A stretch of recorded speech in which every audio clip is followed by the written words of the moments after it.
Welcome back to the Life Endurance Podcast, where we explore methods of unlocking your true potential and the greatest endurance race we all partake in, life. This episode is about having a value-added mindset. And this mentality is what everything boils down to when we consider productivity advice and even a lot of self-development concepts. Now, this episode is extremely valuable on its own, but I will say it will be even more impactful if you already have a clear vision for your life developed. And if you haven't listened to my episodes on this topic, I would strongly suggest listening to those and taking some time to run through that exercise. Those episodes are 13 and 15, which deep dive into the importance of having a clear vision and also how to create that vision. And with that said, let's begin. What do I mean by value added and non-value added? First, you have to identify what your goal or goals are, and these goals aligning with achieving the vision you have for yourself, including specific pieces of your ideal life. This could be fitness-related, relationships, business goals, or even mastering a hobby. A value-added mentality is a sort of filter to maximize your effort and progress towards these goals by cutting out any unnecessary use of energy or mental bandwidth. The concept first entered my radar while working in construction, learning lean continuous improvement, the main focus of which is eliminating waste in operations. And to help explain what value-added versus non-value-added means, I'm going to use a construction example. Say you're a contractor building a project. There are many components to the project: construction activities, material logistics, legal contracting, inspections, safety mitigation, the list goes on. And with that, it's easy to lose track of what the ultimate goal from a strictly business perspective is: to hand over the completed final product to the customer, meeting their expectations. You might be thinking, okay, duh, that's obvious, but why is that so important to remember? To answer that, let's go a level deeper into the construction scenario. Consider a single wall in the building being constructed. Before the wall is finished, a number of things must occur first. Materials be delivered and distributed across site, framing goes up, the utilities such as plumbing and electricity are installed, insulation goes in, the drywall is hung to enclose it, those drywall panels must be finished to act as one solid smooth surface, and then the wall is painted. As the contractor, this is how you need to think about that wall. The only thing that customer cares about and really is paying for is the final product. All they want is a fully assembled wall that meets their expectations. Yes, the material, logistics, labor, and tools are necessary processes, but they are not what the customer is paying for. As long as the wall is completed properly, the steps before are not a factor for them.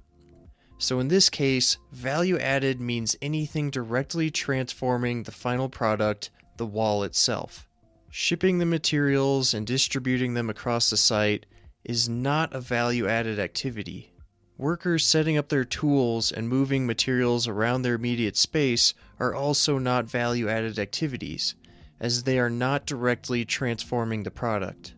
Value added activities would be assembling the framing, installing the plumbing, attaching the drywall to the framing, finishing and painting the wall.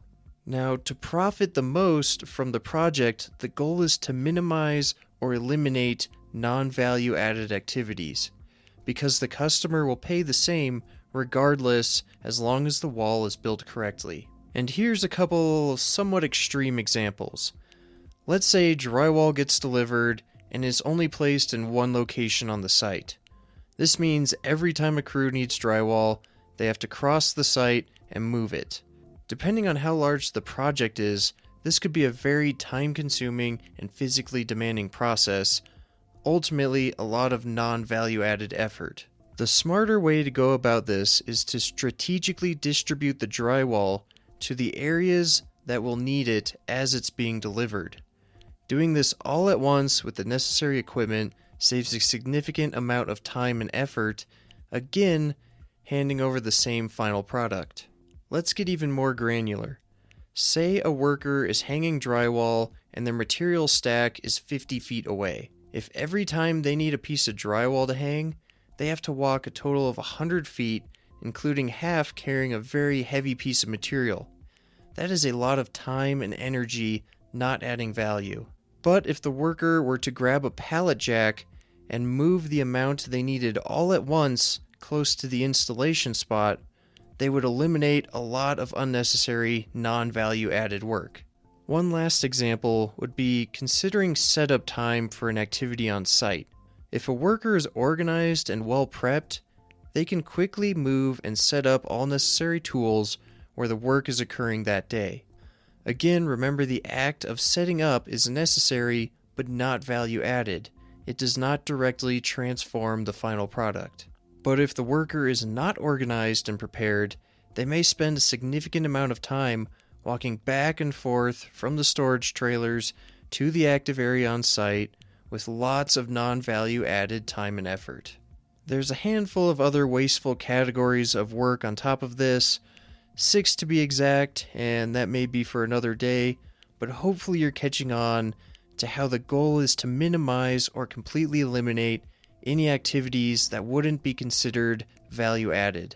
I know this is a very cold-cut, business and profit-focused example, but we can also apply this to our lives.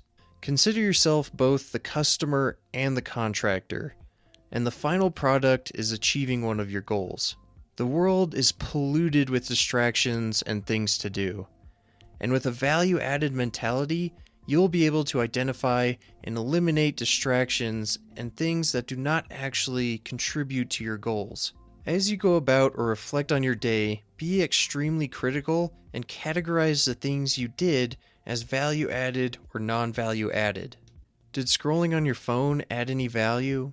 Did watching 3 episodes of a show add any value? Okay, these are some obvious ones, so here's some more. Did the food you ate add any value in terms of your fitness goals? Did the people you talked to or the news you watched positively feed the mindset that you're trying to develop or maintain? Did the scatterbrained cleaning, quote unquote, you spent an hour wandering around doing really get you any closer to your goals? This is a really good example because keeping a clean home is necessary, but not directly adding value to your goals. And this means it's something to be optimized so you can spend as little time on them as possible. Apply this mindset and I'm willing to bet you'll realize there are a lot of small or even large activities that may not be obviously non-value added. Again, there are so many potential distractions and activities that disguise themselves as productive but don't actually contribute to your goals. If you're struggling to make progress on a project or say improve a relationship, be clear on the goal or identify what exactly the problem is. Then figure out if your actions are adding value towards that goal or solution. Say you're spending 10 hours a week practicing guitar, but aren't making any progress. You take a step back and realize you spend most of your time on songs or exercises that you've already mastered. If your goal is to improve beyond these, then playing the same old songs over and over is not a value-added activity. Say there is some strain in a relationship. Have you taken a moment to really identify the problem? Is buying flowers or their favorite takeout really adding value towards fixing the problem? An actually value-adding activity may be something more along the lines of changing your habit of leaving dirty dishes out or not listening enough when they're talking to you. I want you to spend a few minutes practicing this now. Choose a goal you have, like learning an instrument, losing weight, making more money in your business, or maybe even finding a significant other. Then spend 5 minutes listing out activities you do related to these, anything and everything.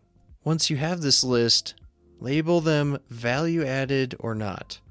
Which activities are actually getting you closer to your goal? Is there a food you need to start avoiding? Are you avoiding the more difficult exercises for your instrument? Are there activities in your business that don't transform the final product, but take up a significant amount of time and resources?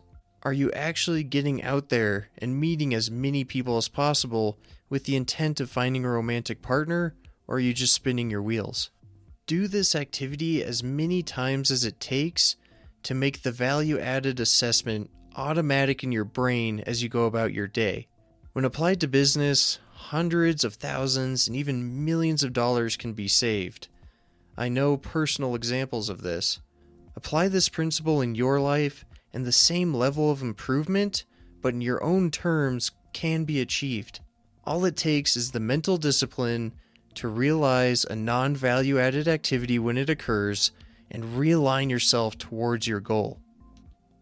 I hope this concept landed with you and that you can take this to instantly improve not only your progress toward your goals, but also your quality of life.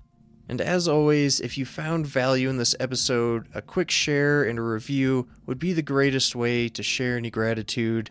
To learn more about my individual goals, give me a follow on Instagram at @TheEnduranceBeast, and feel free to reach out with any questions or comments. I do this podcast to help others, and I'm certainly open to any input on how to improve my efforts. With that, I thank you so much for listening, and I look forward to sharing the next episode.